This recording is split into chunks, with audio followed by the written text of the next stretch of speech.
Bars is back. Hip hop. Sam and oh God. What's up with you? Hip Hop Uncensored is the vibe, so subscribe. Hip Hop Uncensored is the vibe, so subscribe. Oh God, driving Sam and riding passenger side, and you heard it out the mouth of the greatest rapper alive. Interested in promoting your brand, business, or talent on Hip Hop News Uncensored? Hit me up right now at advertise@hiphopun.com. That's advertise@hiphopun.com. Hit me ASAP. Very affordable rates. Now to our regularly scheduled program. Let's dive into the 360 deal once again for the new audience that'll watch this. Now we look at the deal. It was created by somebody, and it's pretty much, it encompasses, people, record labels being able to recoup more, besides music, concerts, tours, merchandise, et cetera, et cetera. So let's deconstruct this thing and tell the people, since you guys got a label, how to escape the 360 deal. Yeah, the 360 starts with, our label deals are incumbent around publishing. That's what gives the label deal the extensive ability to perpetuate income, because the initial move of a record label is, I'm invested in you. And because I'm vested in you, I deserve to be paid first. So sometimes artists is hit or miss. It used to be an artist would get, fronted money, and that money, it would be their responsibility to promote themselves. They would hire a team of people like a publicist and other peripheral people like an A&R that'll come with the label to promote the product. But sometimes it's hit or miss. So if it's misappropriated, the artist just doesn't work. The songs may not hit. They may have been released in the wrong quarter. Like if you notice, it just dropped Kanye and Nas. Believe me, that was a mistake. They didn't want to do that. They didn't want to drop them on the same day. It's about marketing. Well, when that happens on a small scale, imagine what that does to the artist. It really limits the artist's ability to capitalize in their market sector because it's niche marketing. It's not, the average artist doesn't just take over the country. They start influencing small markets. And over a period of time, they build what the industry used to call a buzz. So once you generate a buzz and you show that you have a base that consistently listens to you, now they know that they can put product in front of your following. If we push to 2021, those are media influencers, right? Those are influencers. So things like YouTube, Instagram, all the social media outlets have these artists that have the ability to influence human beings. Maybe sway them to purchase something. Maybe sway them to come out and spend money on a ticket to watch them perform. Whatever it is, they have the ability to influence. Because the RIAA changed the way music is assessed and revenue is collected, quite naturally now we're in the digital age. So the companies can't use manufacturing along with distribution in order to make revenue. So what they did, they created 360 degrees of being able to get their return first. So they want your concerts. They want your merchandising. They want your personal appearances. If you do any collabs, they want some of that. Whatever other artists you're doing it with. Any money that's sent up front is going to be given to you with interest now. So you got to pay that back plus interest. So the 360 deal, unless you develop specific carve-outs, it's the industry term for it, unless you create specific carve-outs in that 360, can be detrimental to your career. Like a lot of artists don't realize, okay, they may be encumbered under a 360 deal for the first 5 to 7 years of their career. Well, that could be a death sentence to an artist. Because if you can't control your sector, if you don't have a buzz before you come into the label, they could shelf you because the next artist just happens to be a trend or happen to be harder than you. So you're just sitting on the label and you can't fight to earn your spot. And when you have artists that are label VPs, you really got a problem, because the artist is, if I'm the artist and I own the music label, I'm not letting you outshine me. If my product is out there too, you're going to wait until, if I do promote you, it's going to be on my back end. So it's a lot of pitfalls. And if artists don't understand the music business and industry, That's what makes the 360 so dangerous, because of the way that the money is appropriated when it comes back for recoupment. You don't really understand what you've gotten yourself into until you sign the deal and you're waiting on the checks, and you see how diminishing they are. And that's why I don't care for the 360, and that's why I try to explain 360 all the time. Indeed. I want to talk about the ISRC codes because, Brother Lou, you brought it up in your previous statement, and it's not the first time I've heard that statement. I had somebody talking to me like, do you own your own ISRC codes for viral? And I'm like, what the fuck is that?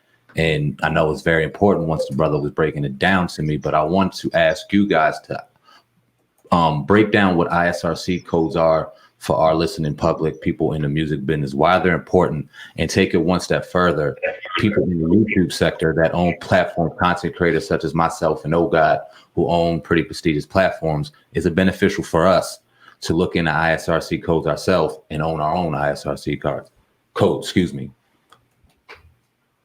Yes, it definitely is, brother. Yo, I don't know if y'all noticed, but IRSC code, I don't care if you go to DistroKid, CD Baby, TuneCore, they always ask you to buy theirs. You can even go to SoundCloud and they're going to assign you one. That's your identification code. That code is the most important code ever. I don't care what deal you get. If the music industry looks an artist up, see, artists don't understand. They can go 1 million and go viral on Spotify, and then a record company come find them and give them 300,000 of their own money. When you own your IRSC codes and you own all your codes, it qualifies you to get more than 26 to 29 royalty checks, because that code is the most important code. It's an identifier code that tracks you, all your metadata, all your music, all your videos, all your downloads, all the tickets you done sold. It ties everything together. So it's definitely very, very important to understand owning your own IRSC codes, first of all, because that's the most important code besides your IPI number from ASCAP or BMI, because this gives the writers their points, this gives the production their points, and this gives the publishing their points. So for y'all having a platform as big as y'all, it's different. Y'all blogging, y'all podcasting, y'all not actually bringing out music, but by y'all doing videos, y'all need an IRSRC code for y'all video. So y'all have to go and y'all have to register and y'all have to buy your own codes. When you buy your codes, you get 100,000 codes a year. So people don't know this.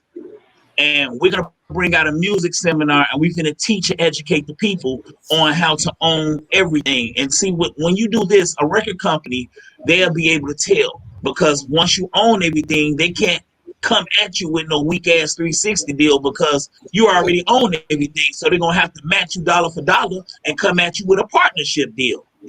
You know what I'm saying? So it puts you in a better position, because it gives you stock and it gives you buying power, even though you might not be hot, but you own your own shit. So when they look at you and they run you through the music wheel, I'm sure y'all done heard the industry wheel, they can say, okay, bam, I see he know about this, that, and the other. That's cool. We gonna go on here, he don't know nothing about this, so we gonna offer him this. When you take an offer and money up front, you basically sign your rights over. Just like when you go to DistroKid and you go to and they give you an IRSC code for $20, you give them permission to collect the full scale pay and pay you the 0.011%, 001% they gonna give you, and that's basically what you're doing. You signing your rights over, you signing your money over, you giving other people control over the funds. And see, they don't want people to know this, bro. Yeah. Everybody don't. I can guarantee you, it's a lot of artists in the industry that's hot, that's up there, that don't know a goddamn thing about that. That's correct. Yeah, that's viable. Thanks. Yep. Yeah. Do you want to add something to that? You good, Khonsu? No, I mean, it really, this is really what my partner is saying is really industry secret stuff, guys. Like, labels are not going to tell you this. No. At all. You're not going to get the understand. So when you see your favorite artist that has 20 million views and they're all over video, they're not making a damn dime. Wow. You think they don't own, when they say they own their masters, that has nothing to do with what my partner just talked about. Absolutely nothing. You can take your masters. We don't care. We don't care. We own the codes. That's a totally different. That means that Each code talks to other codes. So we're talking about 29, 39 royalty checks coming from each area of the niche market. And it's an international thing. It's not just, that's how a Beyonce's made. That's how a Jay-Z's made. When you don't have that kind of width, you're not gonna flourish as an artist when it comes to revenue. Now you got to depend on other things to substantiate yourself, and that becomes difficult because on top of that, you're in the music business. You got to stay relevant. You got to stay. You got to stay, be able to compete. So it's a lot of that you're just not going to get from anybody up front like that. Right, and we interview a lot of artists, and a lot of them tell us the same story. Like, you know, they weren't savvy early on, and now they kind of got screwed out of money. I want to talk about you guys. I think it's a perfect transition to talk about your label. What makes your guys' label different than a traditional record label? They can go out to like a Universal or Sony and get a deal. What makes you guys different than them? Okay. What makes us different is we set up just like what make us different is we set up exactly like a Universal and a Sony because we own all our codes and we got our own distribution. So right now, I don't have to sign an artist to a record deal.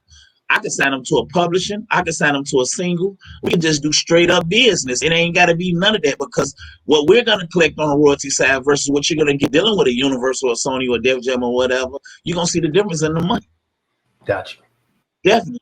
You're going to see the difference in the money. So we set up just like a Universal and a Sony because we own all our codes. Like I said, they can't make no money off us. They're going to have to partner with us no matter what we do. So we finna give them a run for their money right now, and we're gonna show the world and everybody that's with us the game. And that's what's gonna make a difference with us because we're gonna breed millionaires and entrepreneurs, and we're gonna breed a community of people that's gonna own everything because we tired of everybody else getting paid off our thoughts, our effort, our energy.